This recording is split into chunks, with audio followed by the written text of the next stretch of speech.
Hello, hello, hello, hello. Hi, everybody. Sorry to interrupt the festivities. I hope everybody has a drink. That's important.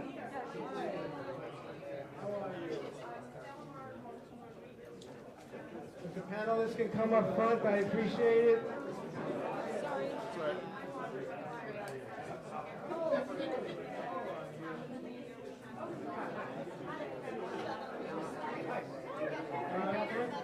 I'm done. Lovely to meet you.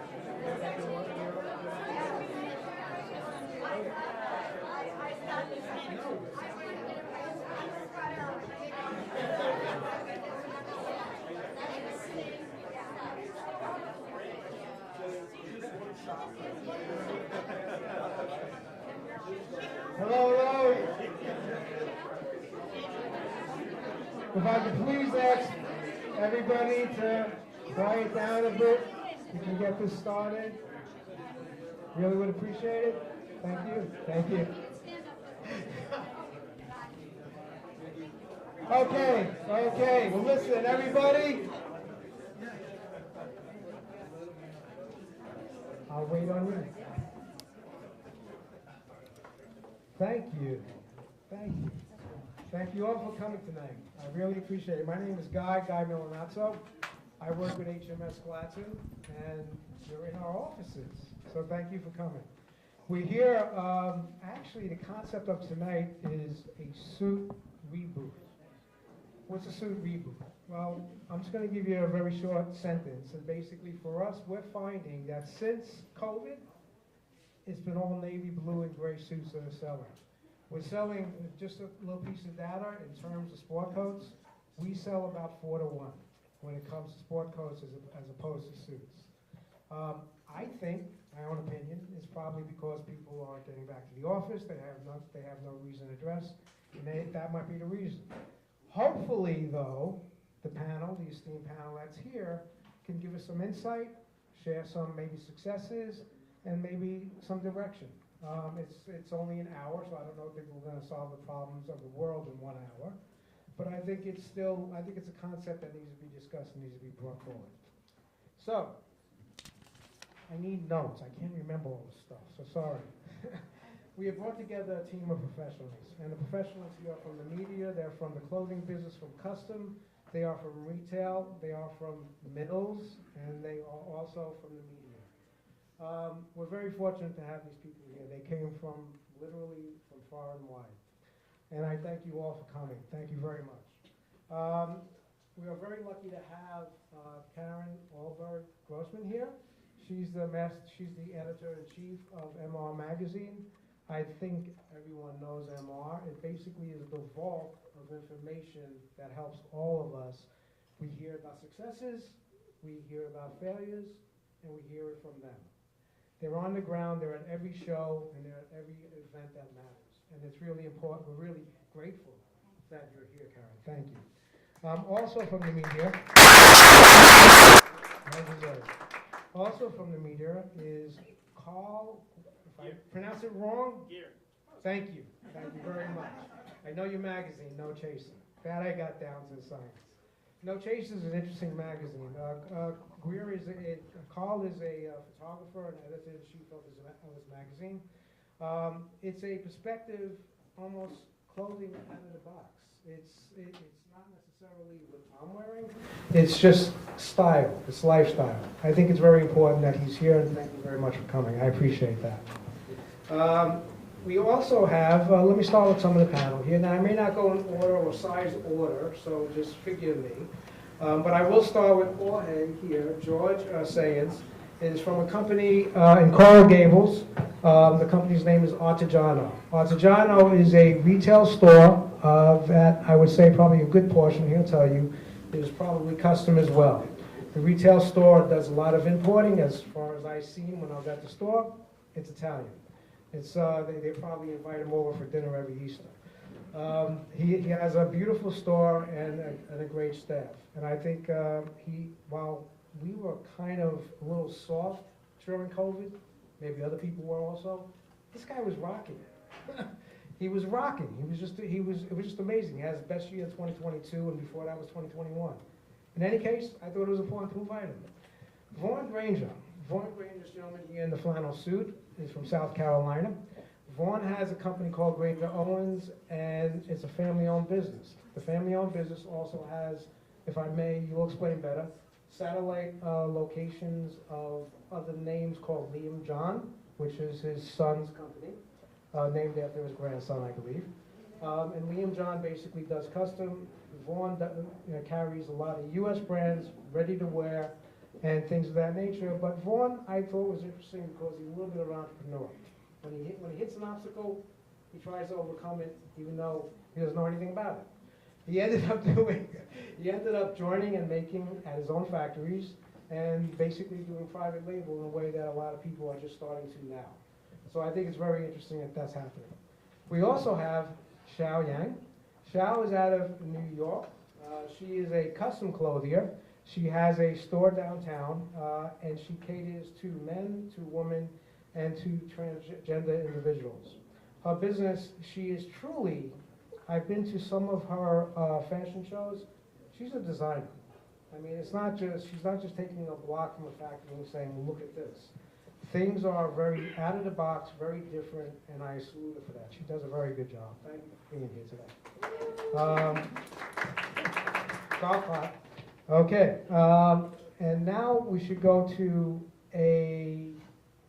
let's go around the world. Okay, we're gonna go to England. And from England, we had a late comer, and we're happy she's here. Her name is Catherine Sargent. Did I say that right? Excellent. Catherine, listen to this. You want to talk about a boys' club? Catherine, I believe, is the only woman on Savile Row doing bespoke. Just say yes. We'll take that as an affirmative, but at least one of the very few. I think that's actually amazing, because when you talk about that noble street and that street of tailoring, that is something that we all look up to. Anybody who knows clothing, they know bespoke, that's Salvador Row. Thank you for being here. I'm going to go to...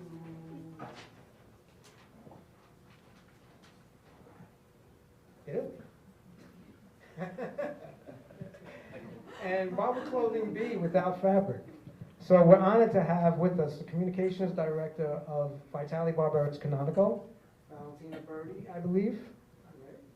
Thank God. Okay. Too many Valentinas. Vitale Barberis, we're distributors for them, and we're very proud to be aligned with them. They make fabrics that truly are probably some of the best in the industry. Anybody who is making clothing knows that their clothing is it's tailorable and it's just high quality. It's just the best in the business. So we're honored that she's here, and we're honored to be aligned with them. So thank you, Valentina. We think a Mills perspective also adds to this, so we think that we have some good content here. Last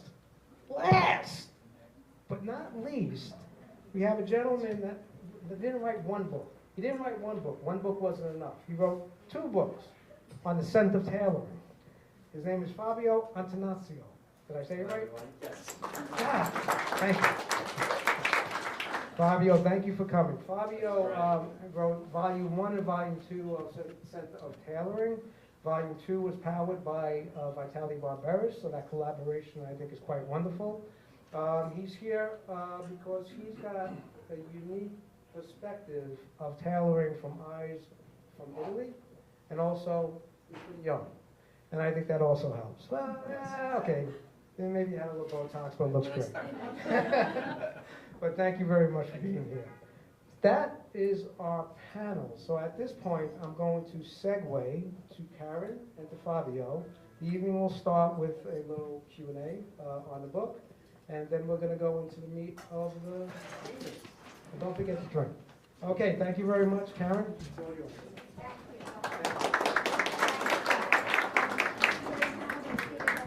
Yes.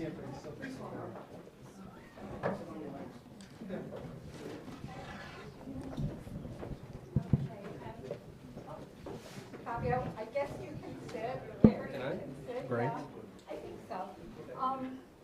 I had a chance. First of all, let me just thank thank Watson and Nikki in particular because he has done these learning seminars for longer than anyone. He so wants to promote beautiful fabrics and beautiful suitings, and he's done some wonderful, wonderful gatherings over the years. So thank you for pushing for our industry, Nikki. Couldn't do it without you. And thanks to Valentina for sponsoring. This is very special. Okay, so Fabio. Yes. When we spoke earlier this evening, I asked you, how does a nice law student end up writing a book on bespoke bench-made clothing? So can you just start off with a little intro? Absolutely. I ask myself the same question all the time. Good evening, everyone, and thanks, Gladson, for having me. I'm very, very honored to be here today. There is a drying operation at the moment going on. I hope. Okay, thank you very much. So yeah, how did I come? You were asking. Yeah, I graduated from law school, but I didn't love what I was doing. So basically, as I told you before, I decided to follow my passion for craftsmanship, and it was back in 2012 where I basically began visiting tailoring houses. Out of a passion. There was no business plan, no market research, as I would do today before launching a business. I was just moved by this deep passion. I wanted to learn more. And as I told you before, at the beginning it was not easy. I was frowned upon by the tailors. Who was this guy? 25-year-old guy, just graduated from law school, was not a journalist, not even a customer, so I was just wasting their time in their mind, you know? But then they realized I just wanted to tell their stories. I didn't want to steal any secret to open up my own tailoring house. I never wanted to be a tailor because I admire so much what tailors do that I could never, think of, taking on the same journey. I'm a reporter inside. So that's what I did. I started visiting tailoring houses in Milan. I started from Ferdinando Caraceni, F. Caraceni, Nicoletta, the daughter, is such a storyteller. He made me fall in love with the industry. Then I went to Liverano, to Antonio Liverano. I remember I was 25 years old. I didn't know anything about bespoke. If I see the photos from that visit, I would slap myself in the face, because from how badly I was wearing, my clothes. I was dressed. So basically, then the blog. I was fortunate enough to be the first Italian talking about tailors in Italy on a blog. Nobody back then. There were British people, which we all know. There were French people we know. Nobody cared enough to talk about Italian artisans. And so that's how it went. It became very popular, the blog, and then from blog it became social media. And then I felt the need, coming to your question, to, from digital is fantastic, but on social media, after 6 posts, what you do is forgotten, and it's even harder, to find it out, to search for it. So I felt the need to tell the stories to put the stories of these artisans on paper, to have something tangible. And that's how Scent of Tailoring came to light. At the beginning, it was a very ambitious project of doing just 1 volume with the best tailors from Italy, Spain, France, and UK, etc. But then 2020 came, and so I said, okay, I was halfway in the creation of the book, and I said, okay, let's do volume 1 with what I have. And probably that was an opportunity, because now I want to do volume 3 and volume 4, hopefully, about American tailors maybe, and that's it. That's how it went. Yeah. Hey, that sounds great. If you haven't had a chance yet to read this book, it is not only informative, but it's magical. The writing is beautiful. You're such a good storyteller. Thank you so much. You really are, Fabio. So I didn't bribe her to say so. I swear. Okay, so now how do you explain that Europeans seem so much more interested in bespoke and custom clothing than Americans? And how do you suggest we get American men to dress better, to Well, care more? I didn't know. I'm not sure about it. I mean, all the tailors I've been here just for a couple of days, and the tailors I've met are thriving. I'm receiving a lot of orders from local customers. So to be honest, yeah, we all know what happened in the last couple of years. But what I've seen is that tailors are really having problems to evade the orders. Can I say that in English? I mean, there are orders. There are just different types of orders.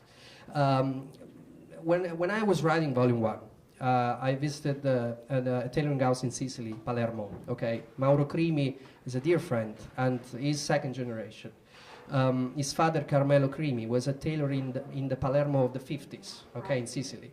And he told me, back then, my father was just a commodity. There was every man who needed to wear a suit would go to a tailor. There was no alternative. There was no ready-to-wear, no Amazon Prime sending you a ready-to-wear fused jacket the day after. So, and he told me now we're completely experiential. We need to give to our customers something else. That the suit is just the result of the experience, and I swear to God, it's as if it was made on purpose. While I was doing the interview, an American customer came to ring the bell because he was on his honeymoon with his wife, and one of the stops that he was doing in Sicily was the visit to the tailoring house, Crimi Tailoring House. You know, it's fantastic to see how tailors have transformed the way of they're offering their services. It's not only, in my opinion, anymore the suit itself, it's the experience that you get. Because at the end of the day, if you don't like, what I mean is that the target has changed. Before the target was all men.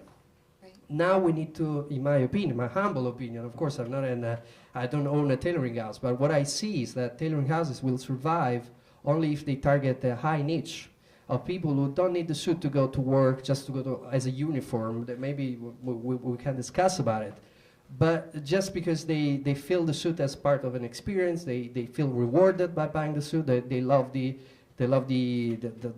feelings that they get when they wear a suit that is made exclusively for them, Right. not because they are obliged to do so. Right. That's what I feel. That's well said. Did you want to, Fabio, point out a few different Absolutely. details? I came all the way from Napoli to say so. Yeah, well, so what today, of course, I knew I only had a few minutes, so I don't want to bore anyone with technical things. And I know there are also important tailors tonight, so I hope I will not say anything wrong. But I brought 2 jackets, and one is on me, so the third is the one I'm wearing from my own wardrobe. In my opinion, sorry for being for the shoulders, in my opinion, they are representative of 3 different ways of making the same thing, which is the men's jacket. We have the first one here, which is representative of Florentine school, which is also actually the same way in Venice they do jackets. This one here is, I don't know if you can see them from the back, but it's a Neapolitan jacket. And the one I'm wearing is a Milanese jacket. Okay. Of course, there are many differences, but I would like you guys to focus on a simple feature, which are the front darts. As you can see here, the Florentine jacket has no first dart on the front.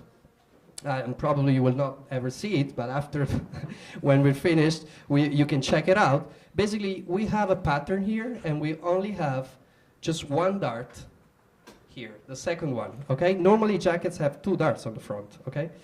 The Florentine construction is famous, and as I said, also in Venice, because you just have the front quarter with just 1 dart here, and the front is clean, leaving the pattern clean.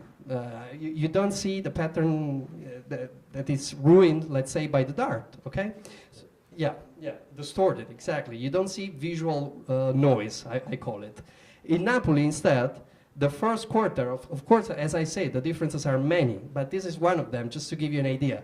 In Napoli, you have 2 front quarters, the first of which is cut all the way to the bottom, okay? So you have You have one, and it's only the first one is cut to the bottom. So ideally, if you see a jacket that has just the front quarter cut to the bottom, either it's Neapolitan or it's by Gallo, because I discovered that today.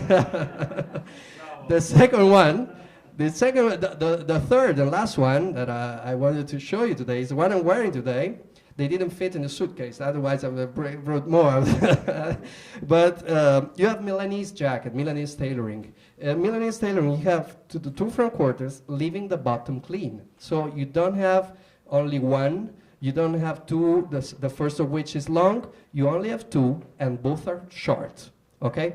Or now, of course, as I said, there are different, many other aspects, like the shoulder, like the way, of course, the style of the lapel, etc., the way the canvas inside, the way every tailor conceives his creations. But the funny thing is that we're always talking about the same thing, a jacket. And when I started, this is a funny story, I didn't know, as I said, anything about tailoring. And I would go to Milano, and they would tell me, this is the right way of making the jacket. The other ways are wrong. So I would write, okay, this is the right way of making a jacket. And then I would go to Napoli, and they would tell me, absolutely, this is the right way of making a jacket. Dr. Attanasio, the other ways are wrong. The other tailors in Milan, they don't know what they're doing. And then you go to Florence and you find another way. And that's probably the beauty also of Italy, if I can say so, something for my country, because that's we are a congregation of towns, basically. We never get along really well. Milanese, Neapolitans, Florence, they never get along well with each other. And that's probably because there is a lot of individualism, but probably the other side of the coin is the creativity. And that's a proof of the Italian creativity, because when I went to Spain, I've seen that everybody was agreed on the same construction of the jacket, which is the same that in UK they do, the side body. Because out of the three constructions that we've seen tonight, there is a fourth one, which is the most common one, which is the second two darts, and the second of which cut to the bottom. It's called the side body. So is that correct, Catherine? Okay, yeah. Of course, I'm talking about a normal body, because of course, if a customer has a big belly, probably the first dart cut to the bottom can be helpful. I'm asking you because you are a professional, so I'm just a commentator. I hope I'm not saying something wrong. Okay, yeah, you say so. She's saying so. So let's see. Okay, so that's it. So probably I hope you guys enjoy. There are many other aspects, but in my opinion, we're talking about a form of art. That's what I see when I see a jacket, because a product, a bespoke jacket, every result of a product made by a craftsman is an extrinsication. Can I say that? Estrinsecazione is the result of his own soul. Even I've known that many tailors, when they become tailor, they are almost, when they finish their jacket, they almost don't want to deliver the jacket to the customer. That's right. You see, because it's such a part of yourself. It's like I say, it's like your inner voice. Right. You can't understand how your voice sounds until you hear it recorded. Right. And sometimes that's why tailors can't explain their own jackets. Right. Because it's such a part of their soul that, you know, and I love that. yeah. Could you just conclude, because Yeah, we have absolutely. Yeah, sorry, I could talk for hours. No, Yeah, one question. we can have drinks. With one question, because I love Yes, it. yes. I asked you where you got the title, Scent of Taylor. Yes, and there's that's a right. cute little anecdote about Yes, that. So yes. if you could conclude with Yes, that. Scent of Tailoring comes from my interview to Gaetano Aloisio, a very famous Roman tailor, included in Volume 1. During my interview, I asked Gaetano, what do you think about made-to-measure programs, technology, all brands offering made-to-measure products online, etc.? Is that a threat, in your opinion, to bespoke, to the industry? He said, no, Fabio, in my opinion, that's absolutely not a threat, because they will always miss something. They're fine for the industry, because anyways, they attract more potential customer prospects to the industry, but they will always miss something, which is profumo di sartoria, which of course in English is scent of tailoring, you know, the scent of, you know, the smell of a wet tweed when you iron it, and when you almost feel the smell of the sheep, you know, What she exactly, and many other things. That when I interviewed Carolyn Andrew for Volume 2, she said that the smell of the fumble when you on your fingers after you spend the whole day sawing, Right. you have the thumble, and that's metal. The metal that it leaves a special smell on your fingers. So it looks like a pervert thing, but no, it's not. It's just that's how it came out. Ladies and gentlemen, when you read this book, get such a feel and understanding for what it's about. I learned so much from it. So Thank thank you. you so much, Fabio. Thank you. I wish I could keep you longer, but we're going to move on to the panel in general and the main issue that we're trying to uncover here. What's selling, what's not selling, and what's needed now. So anyone who wants to start, we can go in any order. What's selling, what's not selling, and what's needed to make business better. Anyone? Vaughn, you look like you have an answer to this question. No, I don't want to follow him. I'm from the South, and that's not going to sound the same. George. I'll take it from here for a few minutes. Miami is much better than South Carolina. I think in general, retailers need to embrace what's happening in the market. I don't think the soup business is dead by any stretch of the imagination. Business for us is up. We're also in a good part of the country for that. People always ask me, who buys suits in Florida? It's 85, 90 degrees all the time. Well, everybody buys suits in Florida. There are always going to be events, weddings, funerals, work interviews, and so forth. I think that the work uniform is dead, but I think that the wealthy want to set themselves apart when they wear something. They want to wear something special, and they look different. I'm not afraid of selling sportswear. I think it's a great part of the business. I think it also elevates whoever is going to dress. When they walk in a room and they wear a shirt and a tie, they're going to look better than somebody in sportswear. But if you're at a basketball game, you might look better in sportswear than in a suit, per se. Whereas, in the 20s, if you look at old footage of Yankee Stadium, every man had a top coat, a hat, and a suit. And that's gone by the wayside, but people are still wearing suits. I think we need to embrace the technical fabrics. I think that's the future. I know that Mickey is working on cashmere stretches going into the future. I think that's where the business is going. People are wearing sport coats. Like in Naples, you wear no shoulder pad. So you wear a suit with no shoulder pad. You don't have to have a shoulder pad or a structured looking suit to be dressed. You could be very well dressed. In Europe, most people don't wear shoulder pads and they still look very elegant and dressed. And I think that's a misconception in the States. Is your best-selling suit still a single-breasted kind of traditional looking? Well, if you notice, almost everyone, with the exception of just a few people, has a double-breasted on today. Double-breasted's on fire right now. That's wonderful. But you'll still sell 4-to-1, 5-to-1 single-breasted jackets to double-breasted. It's still a little more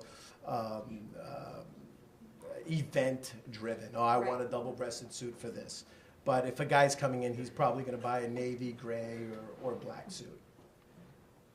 Okay, very good answer. Anyone else have a comment on what's selling, what's not selling, what's needed? Catherine? I think people are really investing in themselves. We've all been locked up for the last couple of years, and I think we want to express our own individual personal style.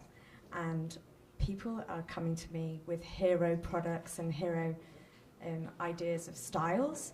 So I'm doing very traditional suits, but I'm also doing things that, like Gare and I were talking, flexible tailoring, suits that could be broken up and worn as a different outfit.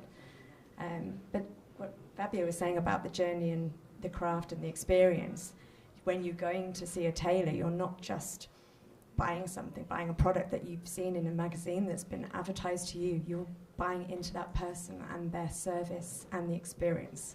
And I think we all need that human connection right now. And tailoring can do that, can offer it. So we need to talk more about what someone would feel on that journey. That's a very good point. Excellent point. Shab, can I call on you? Because I know you've done some outrageous creative designs. I am wearing, by the way, one of Xiao's creations that I totally trusted her to say, do the shawl collar, do the wide leg. I would never have chosen, I would have chosen the most boring conservative, and I'm so I think happy you don't with give yourself enough credit, but. it. Thank you. Based on what everyone is saying, it's true. Experience and the human connection is very important right now in custom clothing. From my perspective, what we're actually doing really well as well post-pandemic, and I think what we're doing that's helping us is that we're bringing a designer touch to the experience as well. Because a lot of times, before you would go to a tailor and you're like, okay, I need a business suit, or I need a wedding suit or a tuxedo. And it's very traditional, it's very classic, and there's a lot of rules, right, with custom tailoring. We break all the rules at the tailoring, and that's what we do best. And I think when people come to us, they're coming to us for that different approach to tailoring. And interesting enough, some of our most popular pieces isn't the suit. With what we do. It's actually something a little bit more related to sportswear, but it's a little bit more formal. Sportswear is kind of in the middle. We call it athleisure. We call it, the yoga suit or the workout suit, whatever. There's a lot of different names for it. But they are coming to us for like that little different in what they would normally see. And I think it's important for everybody to think a little bit outside the box. Are women more likely to go for that than men? No, No? Both? equal. We Interesting. get, we serve everybody, right? We serve non-binary individuals, we serve men, we serve women. We go across the entire gender spectrum. And because it's a very individualized experience, people can come to us and they can just freely express what they want. Sometimes it's so outrageous that I can't actually make it.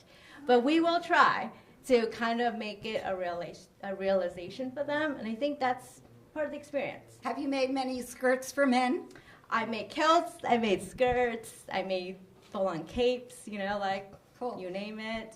We've Interesting. done it, and I think it's very important, especially right now, to think beyond the rules.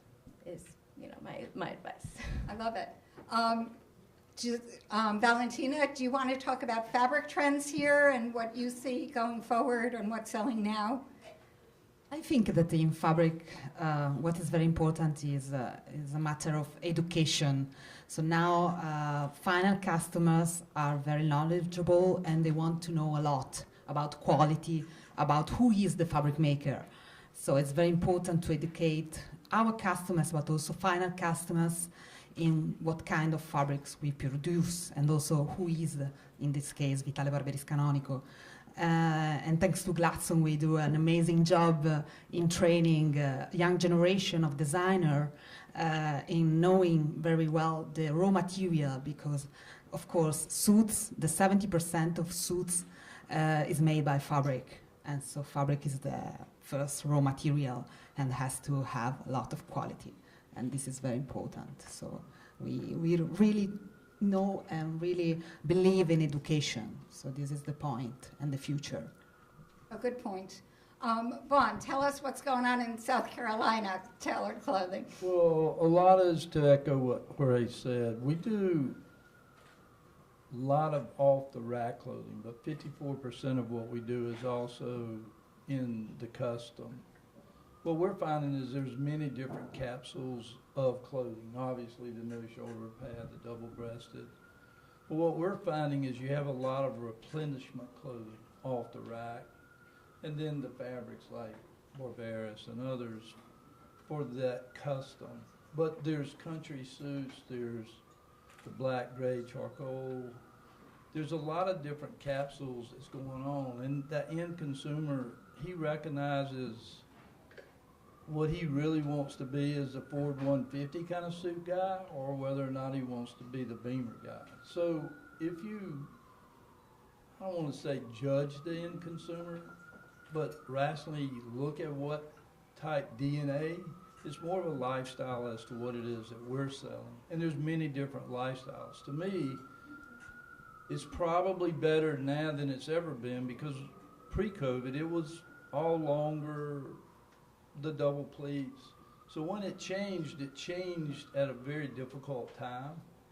I think personally that the tighter, the shorter, the difference in country suit, dressy suit, replenishment suit, that in time when everybody does get back to work, because you're seeing a lot of the weddings and all of the business attire coming back, I just think that it's going to be coming back even faster, because once this new tighter, higher look takes place, you're going to see a lot of that back to the business world too. So I think there's a lot of different capsules that's just beginning to open back up. And I think custom and ready to wear off the rack is a big part of it. That's what we're seeing. Thank you. And Gare, I'm going to tweak my question to you a little bit. How do you figure out this unique, wonderful style? Every time I see Gare, he stands out in a room. I don't know how he can figure out what goes with what and make it look so fabulous. You must share your secret.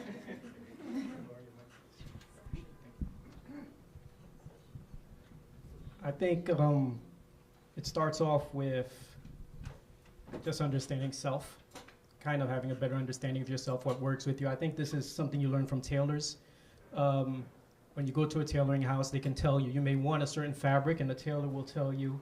That's a question actually maybe we should ask the tailors, because I'm always curious to find that out myself, because the responsibility of a tailor, is it to make the customer look good, or is it to solely provide what the customer wants? It's a good question. Tailors, any answers there? Sometimes you have to tell people no. Yeah. If they look good, you look better. If they look bad, you look bad. So you kind of have to take it into consideration. You have to look at what the guy's wearing, and if he dresses well, then you give him what he wants. If he doesn't, you have to kind of show him what you do and give him the proper advice as a professional. We also need to educate on cloth and what's going to last, because everyone just looks at a product they don't ever touch. And the first thing you should do when you're looking at fabric is feel it, the performance of it. Like, that's the ingredients that we're making our garments with. And as a tailor, I get so much joy from recommending certain fabrics for certain styles. And that's where you come for that advice. And if someone has a suit or a garment that you make and it lasts them years and years, it's not that they're going to be like, you're never going to come back to you. They're going to trust you even more for better advice next time. And, with the sustainability issue, it's really important to give people really great advice on that. Thank you. I almost can't even talk about myself. There's too much wealth of knowledge here that what they're saying to me is like so much. But can one just take disparate pieces that were not designed together? And I mean, I have no sense of how to do that, so I'm in awe when people can do that. And should we teach customers how to do definitely, that? I think Catherine just said it earlier.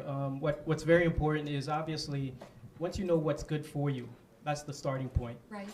Then it's very easy, because if you have a closet full of things that are good for you, it's very easy to just go in there and grab pieces. And I think the tailors will probably, they put pieces together for that purpose.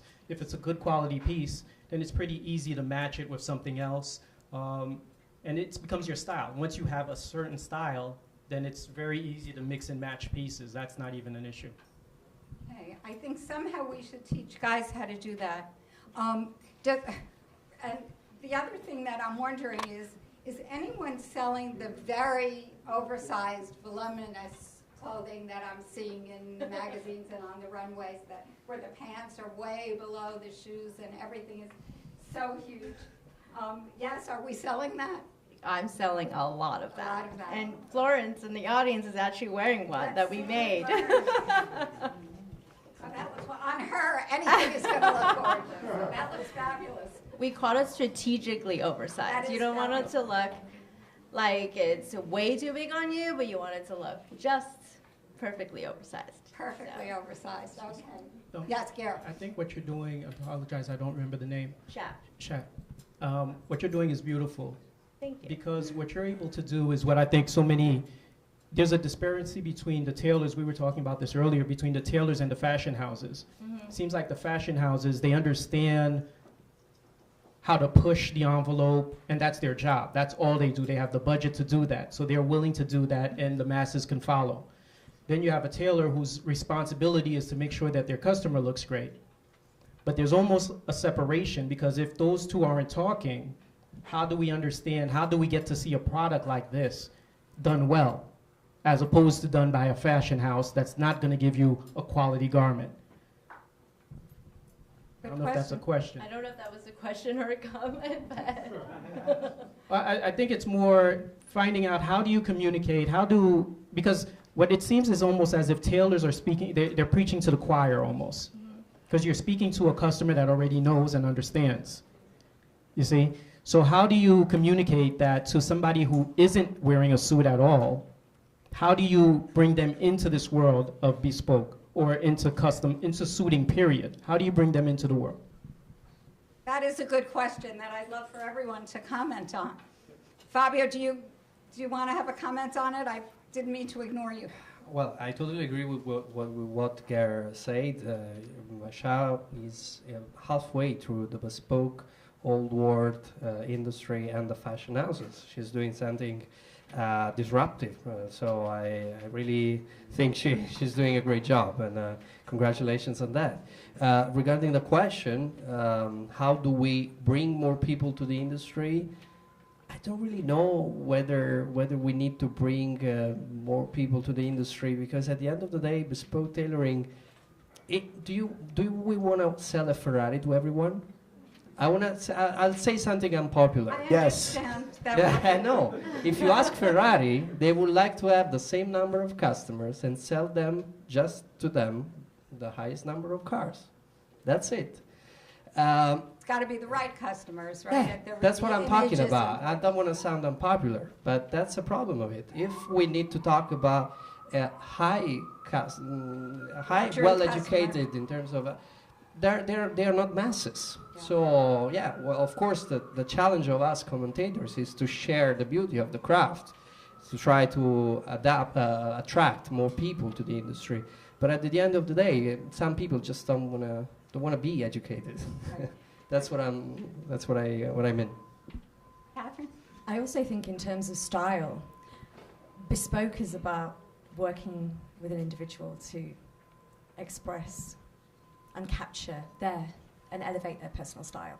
So I don't have a brand that has a signature look like a Milanese Italian jacket. I very much work with an individual to problem solve, to fit, to maybe replace a fashion piece that they've had, like a Celine coat or something vintage that they want to replicate in a different fabric but have an improved fit. So it's really about the joy of creating something individual and special. So it's when you go to a tailor, like if you have a blank canvas, anything is possible. So you can really, really collaborate. So I know a lot of fashion brands have strong signature looks, made-to-measure tailoring. They work off blocks. It's a very defined style, but you can still have the joy of picking a fabric, picking a design, having something made to fit you. And I think that is so popular right now. So the ready-to-wear market is a tougher market, Yeah. because everyone's discovering the joy of this experience. Guys, I have a lot more questions, but I'd love to open it up to the audience for a little while and see if we can answer your questions. Yes, over there. So, I mean, first of all, Catherine, amazing that you're here, like from Savile, that's phenomenal. Question about fit. So, it's interesting to kind of see the change of, I know the oversized element of kind of fit within suiting and style. How do the tailors feel about, that kind of element of tailoring being very much about the perfect fit for the body, and all of a sudden it's becoming very oversized as a result of fashion? Like, is that I know we kind of touched on that, but is that being embraced kind of happily, or is that being embraced as a result of a trend in order to kind of sell more product? It's a good question. I think, you basically are a sculptor. Like, you look at somebody's body shape and you use your eye to make them look great. So you hide the negative points, enhance the good points. To me, they might come with an image from a magazine, but then we look in the mirror and we start discussing the body shape. So I talk about style, cloth, everything. The last thing I do is actually put a tape measure around someone. Then when we're measuring, we're looking at like, hey, you've got long legs or short legs and where the trousers should be and all of these like idiosyncrasies. So in answer to your question, I think it's about what's right for that person, that body shape, and also not getting things that are like really too fitted that you can't move. So I get people to sit down when I measure them. I get people to walk around. I want to see how they move in their clothes. So it's more about just making something, looking in a mirror, thinking that's the perfect fit, because you can go and buy something off the peg and someone just put a load of pins in it and say, hey, that looks great. But they don't understand that person has to work and perform in those clothes. Like the cut has to be right, if that makes sense. It does. Panel, any other answers? It's a very good question. I want to touch on that just because I make so many oversized clothing. Like I've been making them for a really long time. I think with tailoring, it's, a lot of people think tailoring means perfectly tailored to the body, to the actual specs of the body.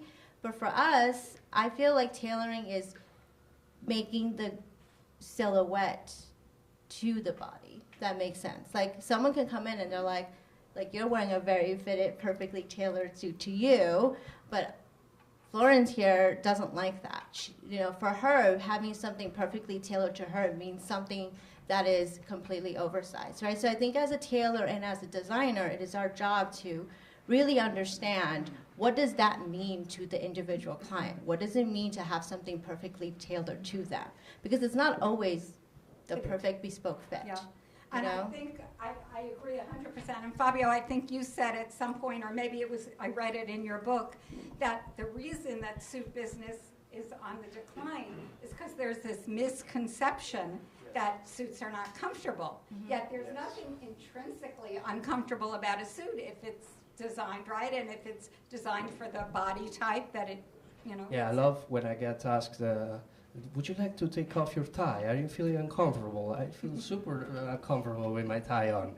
Because there is a misconception that someone wearing a suit and a tie is uncomfortable. Right. But that's a secret actually of tailoring. You feel comfortable in your suits. They're like pajamas.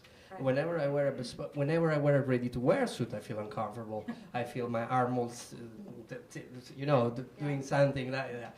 So, and I believe, coming back to what Catherine said a while ago, the secret of the success of a tailoring house is the trade-off between finding your own style, your own cut, from one side, and on the other side, adapting your cut to the needs of every customer's body, of every customer, of the body of each customer. If you are only looking for creating your own style on each one, if you're unbalanced or biased on that side, it will look like industrial. Right. Because there are many brands. You could tell that is a jacket from that brand, but it makes the same jacket for everyone. So that's not the problem. That's not the point. On the other side, if you just adapt every time too much to the customer body, probably you don't have an identity. So it's that balance, that delicate point between these two words. Do you agree with what I say? Absolutely. Okay, thank God. Questions from the audience? Yes.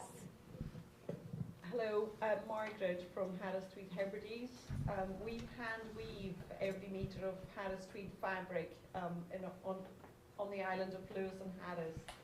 And I just wanted to ask the panel how best we can support, as a mill, how best we can support tailors and retailers to inform customers and ensure that customers are choosing fabrics that have real sustainability and real authenticity behind them. Okay, the question is marketing question, I guess. It's a marketing question, yeah. How best to transfer to our communicate. message.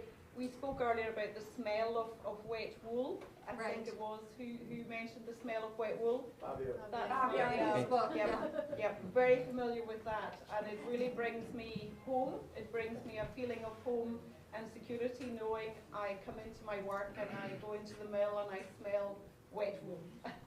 Right. I can answer that. Comfort, smell, yeah. It really saddens me that my retail store is in Florida because I can't really sell any of it, any of the heavier fabrics. Once in a while, somebody walks in and says, we're going to Europe in the winter, or I'm going to be in Chicago and I want to make a heavier fabric, a Harris tweed, anything in flannel. Very difficult for us. I can't even do it. It's horrible. Well, this is a great temperature for wearing Harris tweed. So, Yes, right now. for sure, yeah. Can I Yes. just say something? Yeah. I think that it's a question of storytelling. And to me, that's the most important thing that I've come across in terms of suiting, menswear, all of that. It's how you tell a story, whether it's the tailor, how they communicate, but it's about the story they're telling. I think that if a person, the connection, what makes it special is the scent, exactly, the scent of tailoring. It's knowing that it's some older lady who sold, a grandmother that sold the buttons on a shirt, and every time you wear that shirt, there's a connection. There's something there. So it goes back to that. It's how you tell the story. I think that the original stories are always the best stories. Heritage brands have great stories. The problem is that you can't tell that story the same way you did 100 years ago. It's how you communicate that story to a new audience. That's the key right there. It's how you tell that story, because when you look at it, a suit is a suit. Of course, some people make better suits. But ultimately, it's a suit. So what makes a person say, I want to go to this suit, towards this suit, this brand, this product, this tailor, as opposed to another one? It's that story that's being told. And I think that that's the key. It's telling that story and finding a way to tell that story in a way that people are going to buy into it, because that's, especially the American market. Because I think with Fabio, one of the things while I was listening to him, I think that when you grew up around tailors, when you grew up around that, it's just a natural instinct. I grew up in Haiti, just real quick. My first experience with tailoring was maybe 10 years old, going to private school, and I had to get a uniform. So I've had that experience, so I understand it. So for somebody who, we have to understand that it's cultural sometimes. But in the American market, and you guys at the end can really tell me, I'm sorry, the two at the end with the shops, can tell me, I think that if you don't have the right story for the American audience, and I'm kind of sad to say it, I almost feel that no matter what the product is, without the right story, it's not going to sell. I agree with that, definitely. Catherine? Very quickly, I think if you think about a chef, and I talk about ingredients all the time about cloth, it's the story of where that came from, the sheep, the provenance. You know, it's down to us to collaborate, and the mills, you know, it's been a lot about just about style and signature looks of tailoring for so long. People now, the customer wants to know where their clothes are made, what they're made from, who they're made by. Yeah, and I think you're right. They want to know, and they've seen the person sewing the buttons on. But actually, the story behind where that cloth came from is so important for me when I'm talking to my clients about cloth and making recommendations. There's a joy of discovery. Valentina, do you have a thought there? For example, we are an ingredient, so what Catherine was saying is very important, because we have to communicate what there is behind that fabric. So the first experience of customer in a tailoring shop or in a retailer shop, I mean, is touching fabric. And when you touch fabric, you have to close your eyes and to imagine what there is behind. And there is a word, because you should understand that there are a lot of steps between the sheep to the final fabric, and every single step has a lot of know-how, a lot of expertise, a lot of work. And so this is very important to tell. This is the storytelling that I think Gare was saying. Yes. Yes. Now, do you find the consumer, the typical guy who comes into your store, this is for Vaughn and George, do they ask about fabric? Do they say, I want to, well, you don't want wool where you are, but are they knowledgeable? Are they interested? Or they just want a suit? So some customers are extremely knowledgeable. They know exactly what they want. They may not be knowledgeable on what the fabric is. There are a lot of mills that have become brands, so people are looking for those brands as well. And they want the bespoke experience from a brand perspective. They're looking for brands we won't mention, but they're looking for brands. Right. I think the job as a retailer is to really, with your passion, show them what they're supposed to be wearing, how they're supposed to be wearing it. You can't change the way a person dresses overnight. It usually happens slowly, but you do have to point them in the right direction. You can't just make what anybody wants. It has to have your identity, your DNA. If you walk into an Italian restaurant and the chef makes pasta and beef and bologna, whatever, you can't ask him to make French dishes for him. He just won't be able to do it. Right. So you have to tell them, listen, you're in an Italian restaurant and this is what we make, and this is what I would suggest and recommend would be closer to maybe what your palate is. Right. And there's that fine line, as someone previously said, between creating your own brand so that you leave a mark on it, but making it reflect the personality of the shopper and the body type of the shopper. Okay, question. Yes, right here.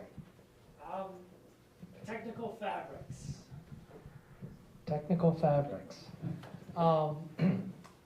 Obviously, in menswear and sportswear and stuff like that, it's completely saturated and overrun.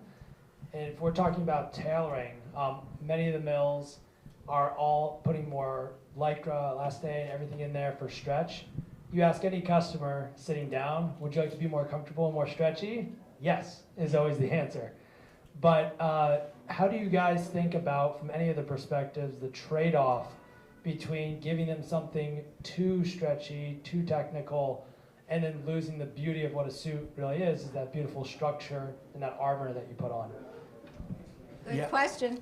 Yeah, I disagree with the technical fabric losing its beauty. I think it's still beautiful as well. It's just different.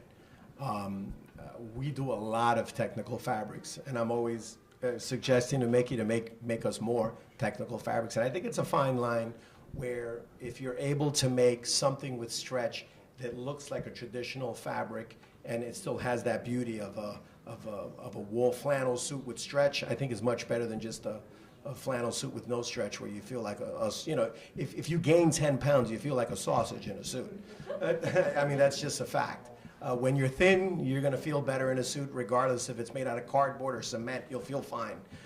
When you put on a few pounds after lunch like I do, you have to have something that's comfortable.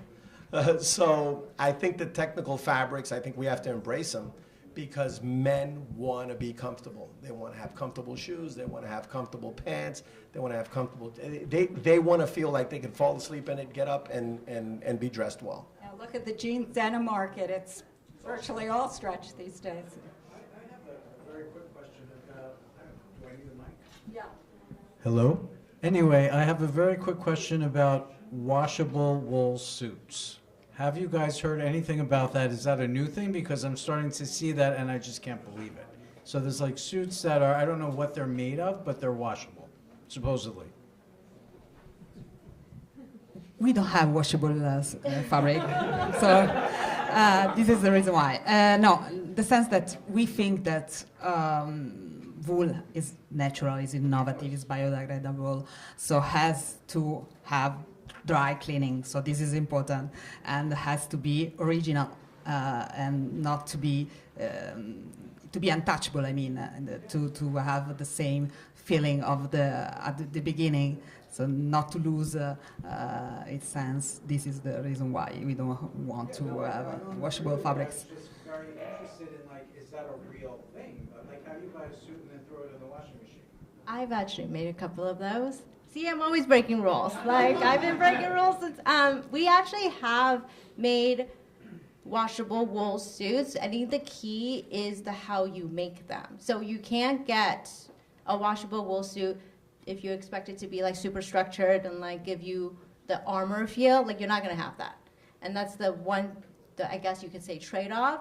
But we've used it to make more casual suits or like our athleisure suits, right? So I think fashion, comfort, and tailoring are all coming to heads right now. And with the consumer, but also in fashion, the trend right now is comfort. Like you want to be comfortable, but you also want to look stylish and fashionable. So how do you do that? And the washable wool actually we're able to create a product that still gives you the look of a suit, the comfort of pajamas, right? And the ease of just washing it. So it's really about, I don't know, like how you approach things. And if you just think a little bit outside of the box, I think you would like it, actually. I have one. I wear it all the time. There's no interior construction whatsoever. There's no canvassing. There's no shoulder pads, nothing. But it still looks like a suit jacket.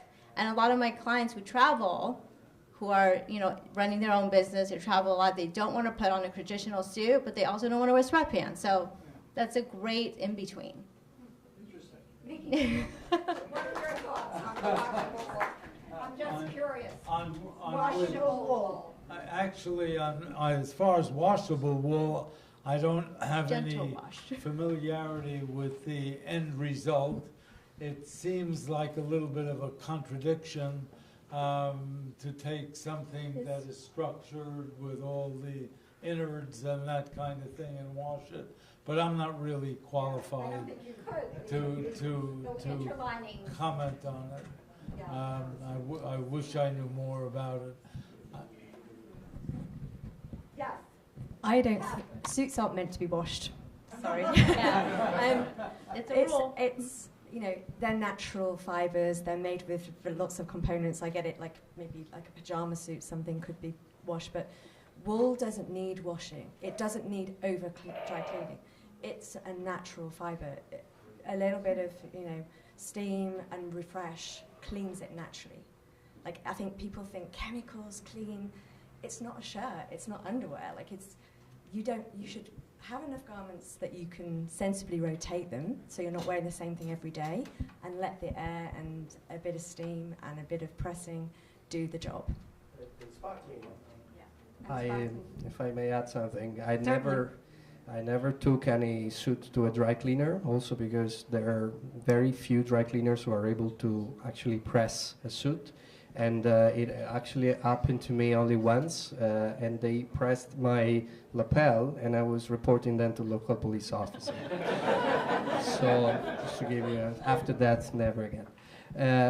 Coming to the gentleman question about stretch and technical fabrics, I'm not totally against them, but I would hate to wear a stretch fabric for a suit, but I'm not against outerwear technical fabrics, like thin down, like a beautiful oyster overcoat with thin down inside, gives you that extra warmth. That would be great, because sometimes the extra warmth that you can get with a sport garment, you can get it with technical suits, but not with stretch. Stretch, that's not my liking, but that's me, of course. Okay, thank you. I think we have to kind of wind down, but let me take two more questions from the audience. From anyone? Anyone have one? Yes, over here. Hi, just wondering, what's the ratio of people that come in and say they have like a perfect vision of what they want, and you deal with them multiple occasions, compared to people that come in and they have like their complete like open palette? They have no idea what they want, they're just going in blind. That's my first part. Second part is, what would you say is like the absolutely most detrimental trend in tailoring now? Okay, good question. Ratio of people who know what they want to those who don't have a clue for the retailers here? It's like 50-50. Yeah. People usually come to you because they want you to help them, but a lot of people come in with pictures and that lime green jacket that they just have to have on their wedding day that you talk them out of, and you sell them a black tuxedo. Right. And what was the second part? Sorry, I'm like... About the most detrimental trend in tailoring now. The most detrimental trend. What we see is people want a full bespoke handmade suit in 2 days. Like a pizzeria. I love it. Any Vaughn is... No, I think it's 50-50 as well. Yeah. I quite often get new customers who've had the experience of tailoring from other tailors. So maybe made to measure, maybe different tailors they've tried out. I'm less found. People find me maybe after they've tried a larger house, and I do work with them and listen to them and try and problem solve. So I try and...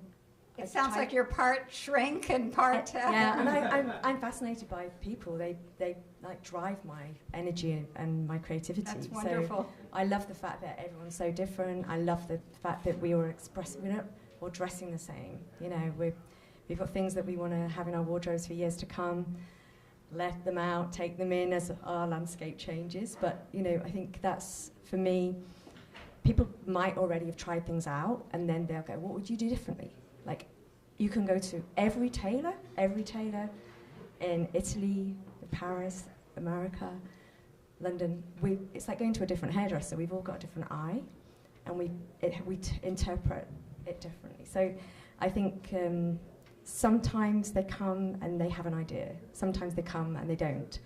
But most of them have like 3/4 of the idea, and then I just bring my magic, hopefully, to what they're after. I don't know about detrimental trends. All I can see is really joyous, celebratory things about getting dressed up again. In COVID, there was so much negative press about the death of the suit, and I was reading these articles thinking, oh my God, I'm finished. So that is so rubbish. We're expressing ourselves differently. We're showing visually on Instagram and expressing ourselves differently. Visually, the impact of our work is bringing more clients and the younger generations want to have this. They don't want to just buy a brand. They want to have I totally this. agree. Yeah. And I think there's a new way of dressing that we have not marketed well that includes a tailored piece somewhere along the line, but then mixes it up. And I keep going back to Gare because he does that so well. And I don't know, and I'm turning to you as a final question, how do we get that message across? How do we let people know that you don't have to wear a traditional suit the way your father did and your grandfather did? You can just throw on a sport coat and a hat and, you know, cool pants and create a new look. Reflect your own personality. But is it an ad? Is it a celebrity focus? Should we change how the newscasters are dressing? Because that's pretty Karen, boring. I think at least on the retail side, I mean, I was honored even to be brought up here, but I've been educated just listening to all the various things. But I think one of the biggest things that we challenge with at the retail level is educating our salespeople. Then, in return, whether it's about the fabric or the fit or the individuality or their own brand, the challenge is to educate them in order for them to educate the end consumer. And we meet every day on these topics. And I think that the young people are now beginning to gravitate to the individuality of their dress. And I think if you follow that rail, I think that younger generation is going to be the key, because I don't think that a lot of the young people today necessarily want to dress like their father or their grandfather, but they do have that individual look. So to me, it's the communication factor. I think everybody was talking about the love and the passion. Everybody obviously here is for the same reason. But I think the communication is the big deal, at least at our level. I think that's, and I haven't run across an educated salesperson in years. I can't remember. You're an exception, but I'm talking in a typical store. They don't know and they take your money. This is what they do. They certainly don't direct. They're order takers, not salespeople. Exactly. Any other thoughts on marketing, on how to get the message across? Gare, can I bother you again for this? Of course. For me, it always goes back to the story. I think it's the story, and also, for example, Fabio's book is something, it's one of those tools. I think when there's a union between, for example, the mill and the storyteller, that's going to help spread the message, because once again, it goes to a different audience. I think that's key. I think with the stores, the shops, I think it's important for them to, it's almost this combination. It has to be a combination. For example, with the tailors, because they're so focused on creating a beautiful product, they have to find somebody who wears these other garments that they can create also. So there's a union. And I think it's when you create that union, you're bringing in two worlds. And I think that's kind of what social media is about. The whole focus of social media, the power of social media, is not when you post something, but when somebody else posts for you. And I think that's kind of the story that we're telling. It's not, we don't need to always tell the story. We need to work. Let somebody else tell the story for us. And I think that's where it starts. And the last point I wanted to make was, I think it's interesting because I think the younger kids always, they don't want to dress like their parents. You know, they want to rebel, they want to do something else. But when you plant the seeds, they always come back to it later. I found a photo of my father, and he had a hat on, and I never saw him wear a hat. So it was those little things that you're like, oh, wait a minute, this is... So they're stories, they come back. What you planted comes back. I think it's definitely starting that foundation, creating those things, but showing different areas. It's the Fabios. A person who wants to get into classic menswear, this is the guy they need to watch. You know, and if somebody's Thank you know, and that's real. And 200 somebody was like, euros, he asked me to say this. if somebody wants to play with things, then maybe they're more geared towards me. But I think it's always that union. It's being able to match up with somebody and not be your own in your own world. If you're able to mix the worlds together, I think the story is told a lot easier. That's very well said. Thank you. I think, Fabio, you're going to be somewhere signing books if anyone wants to, in the corner room there. Is that correct? And I hate to end it, but I think I was supposed to end it about 15, 20 minutes ago. So thank you. The panel is here for another few minutes, so if you have any urgent questions, they're happy to answer. And if not, thank you all for being here. I think we...